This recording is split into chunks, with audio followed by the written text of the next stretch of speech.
আসসালামু আলাইকুম, welcome to শ্বেতাস cooking. আজকে আমি আপনাদের সাথে রমজান স্পেশাল একটা পটেটো বিফ চপের রেসিপি শেয়ার করব। তো ভিডিও শুরু করা যাক। তো প্রথমেই আমি আলুগুলোকে সুন্দর করে সিদ্ধ করে নিয়েছি। আলুগুলোকে সিদ্ধ করে তারপরে খোসা ছাড়িয়ে সুন্দর করে ম্যাশ করে নিয়েছি।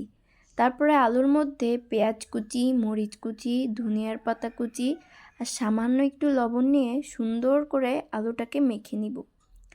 তারপরে এখানে আমি নিয়ে নিব মাংসের কিমা। তো এই মাংসের কিমাটা আমি করেছি মাংস প্রথমে রান্না করে তারপরে একটু পেঁয়াজ ভেজে সেই মাংসটাকে ওর মধ্যে নাড়িয়ে নিয়েছি।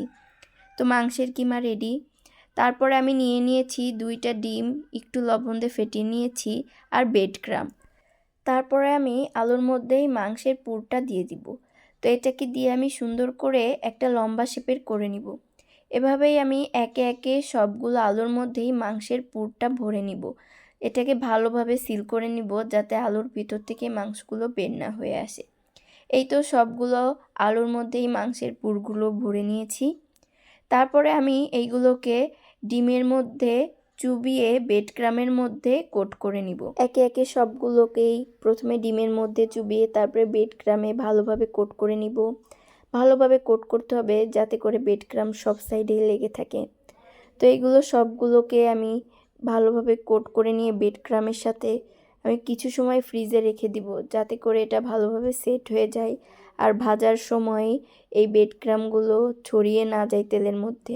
আপনারা চাইলে এভাবে অনেকগুলো বানিয়ে ফ্রিজে ফ্রোজেন করে সংরক্ষণ করে রাখতে পারেন আর যে কোনো সময় এটা ভেজে খেতে পারেন। তো এই তো আমি এটা ফ্রিজ থেকে বের করে নিয়েছি। এবার গরম তেলের মধ্যে এগুলোকে সুন্দরভাবে ভেজে নিতে হবে। একদম তেলের মধ্যে আলতো করে দিয়ে দিব, তারপরে এটাকে ভালোভাবে ভেজে নিব। এই পটেটো বিফ চপটা খেতে বেশ মজার হয়।